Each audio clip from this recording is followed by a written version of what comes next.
This is the 2014 Chevy Silverado. It's got a lot of updates this year, including a completely redesigned V6 and V8 engine lineup, which we'll be talking about. At the second half of this video, we'll be making some comparisons between the Silverado and the Dodge Ram with the new Pentastar 3.6 liter V6 engine. That's been quite popular in the Dodge line.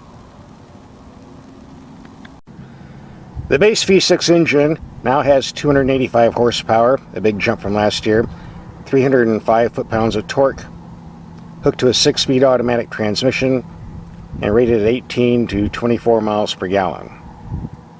Unfortunately, at the time we did this test, the V6 engines were not available, so we got the V8 instead. The 5.3 liter V8 has been bumped up from 315 to 355 horsepower. Torque now is rated at 383. Gas mileage is 16 to 23 miles per gallon according to the EPA sticker. Eventually, a large 6.2 liter V8 will be offered. However, it's too early in the year to review that one. Like the V6, it's just not available. So right now we're going to concentrate on this 5.3 liter V8. Now the Silverado's got a lot of good driving characteristics. The steering is quick, light, and responsive. The brake pedal is nice and firm with responsive brakes. And the ride comfort is very good, even on this rough road. Of course, this is a long vehicle and only two-wheel drive, so you have to be a bit careful taking corners because you don't have much traction back there. But overall, this is a very smooth riding vehicle and great for long trips. Well, I was going to get out and walk around, but he's a mean one.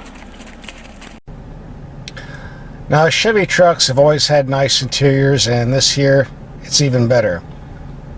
This is a very nice gauge cluster, very simple, large, easy to read gauges. None of this video arcade nonsense we get on other vehicles. Same with the center panel, and if you notice, we do get real knobs for the climate control and radio, something we should have on all vehicles, I think. And more important, the buttons are extra large. None of these dinky little micro buttons we get on other vehicles. This works great if you're wearing gloves. Once again, a great idea. On the negative side, I did have a problem with this dinky glove box, which, well, what can I say? It's just dinky and totally unacceptable in a truck this big. We do get another storage container on top, which isn't good for too much. Fortunately, we get a nice big storage console in the middle of the seat. And with this nice storage console, we also get lots of storage panels on the doors. So in the long run, the small glove box isn't that big a deal. It would be nice to have it a little bit bigger. Overall, General Motors did a pretty good job on this interior, and I think most buyers will be happy with it. One feature I liked was this step in the bumper, which makes it easy to reach in the bed to get things. It's a real good idea. Makes you wonder why we haven't thought about this before. Good thing Chevy trucks are reliable, otherwise I might break down and end up stuck out here like this guy. Steaks, anybody? I've been driving this all week, and the real gas mileage is 16 in the city, 17.5 in mixed city highway driving, and on the high-speed freeways I'm getting about 21 miles per gallon. Of course, if you want to drive around 55 or 60 on the back roads, you might reach the 23 to 24 mile per gallon mark, but we're just not doing that today. And by the way, this is a very nice highway cruiser.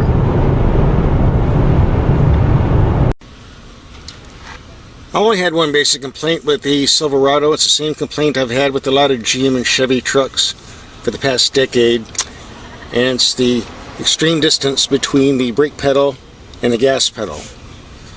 Now, whether you say the brake pedal is too high or the gas pedal is too low isn't relevant. The bottom line is the distance between them is too much.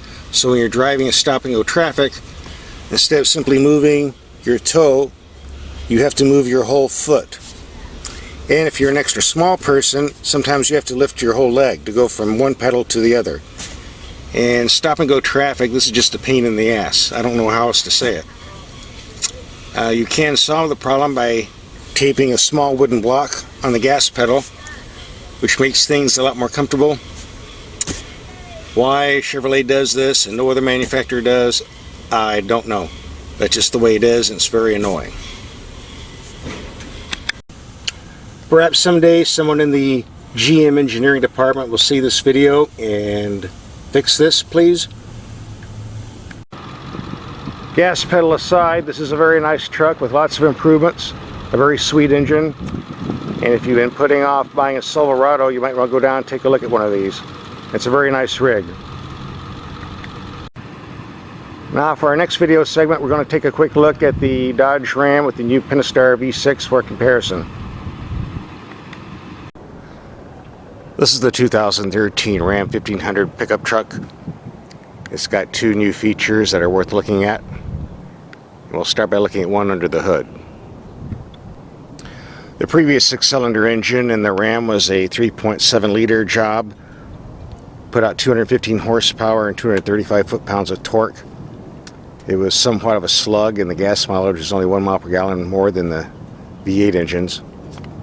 It's now been replaced by a 3.6 liter V6 with a nice healthy 305 horsepower, 269 foot-pounds of torque, and the gas mileage rating is 17 in the city and 25 on the highway.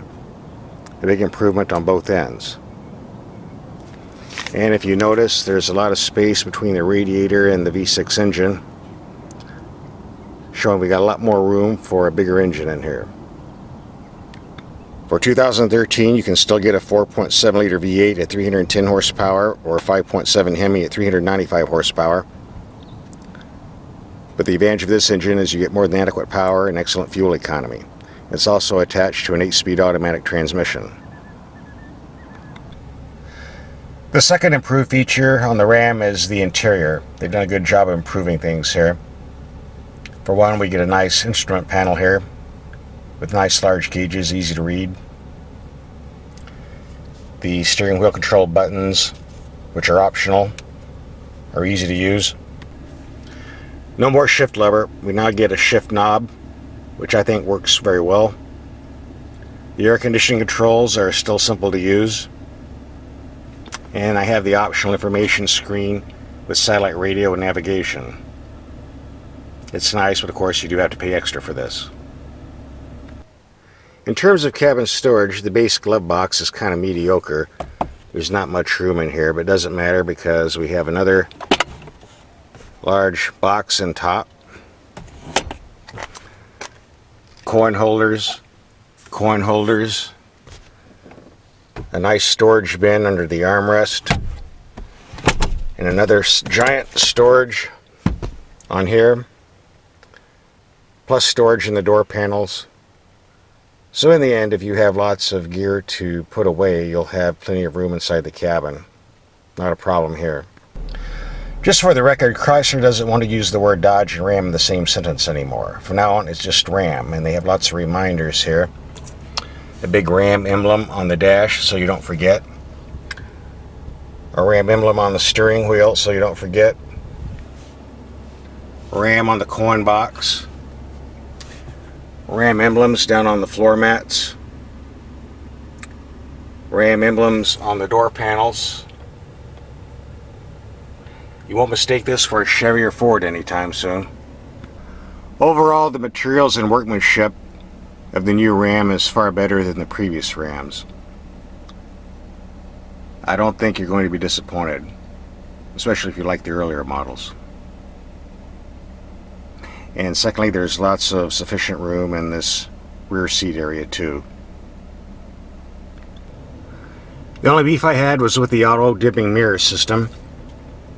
When driving in heavy city traffic at night, I like to turn these off because it darkens the mirrors and makes it difficult to see vehicles in other lanes. However, I never could find a disconnect switch, so you have to put a piece of tape over the sensor hole to turn it off. Kind of a cheesy solution, but it's the only way to turn it off if you don't like it. No big deal, but something to be aware of. Now the first question we might ask is how this new V6 drives. But you have to remember, it's not horsepower that matters in a truck, it's torque. In this respect, this engine is lacking just a wee bit at low RPM, but once you hit 2,000 RPM or so, it picks up very well. It's very smooth and quiet too. I've been driving this for several days, and in mixed city and highway commuting, I'm getting around 17.5 miles per gallon thus far. As we drive it later on during the week, I'm sure the mileage will be a lot better.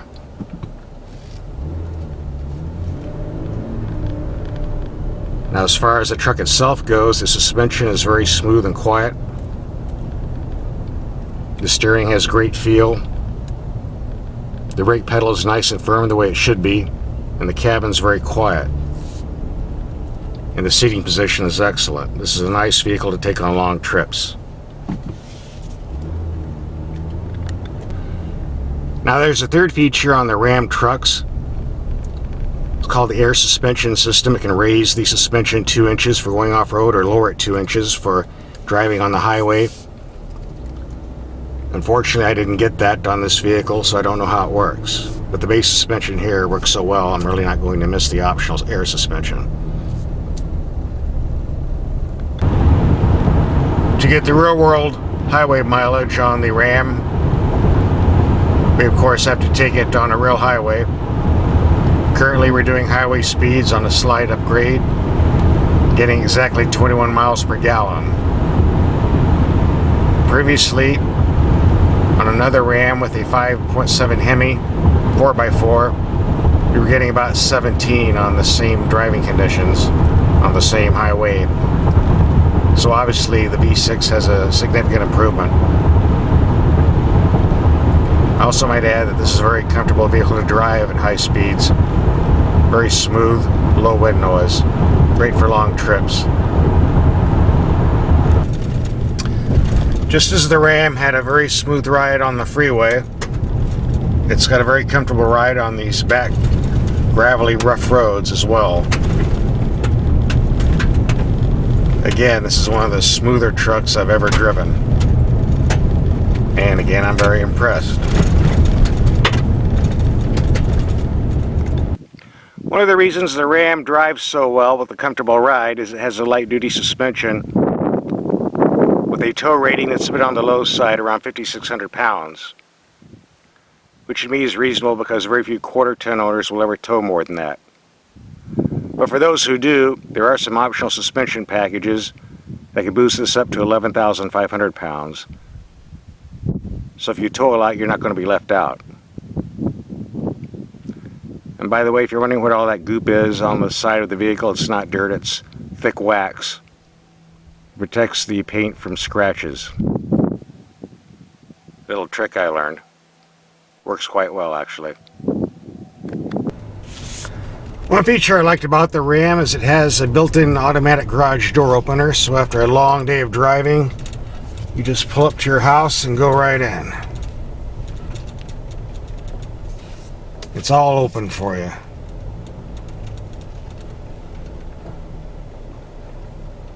Works out great. Opens the roof too. I've been driving the Ram for several days now, and my real-world mileage is 16 miles per gallon in heavy city driving, about 17.5 in mixed driving, and 21 to 22 miles per gallon at 75 miles per hour plus cruising on the freeway, which is about 2 to 4 miles per gallon better than what we get on the V8 version. Percentage-wise, it's a significant increase. And a footnote, on the city expressways where the speeds run around 50 to 65 miles per hour, I did surpass the 23 mile per gallon mark. Not quite up to the 25 listed on the price sticker, but we're getting there. This camera's not made for night use, but for what it's worth, here's what the instrument panel looks like at night.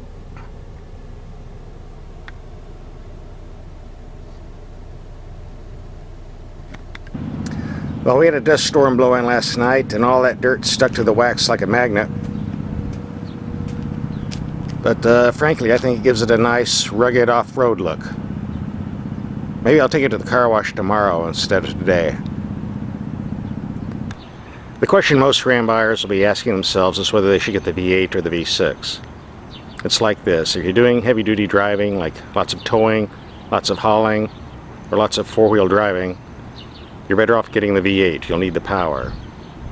But for a two-wheel drive truck, daily transportation, light-duty use, occasional recreational use, this new V6 is absolutely great. It has all the power you'll ever need and great gas mileage to boot.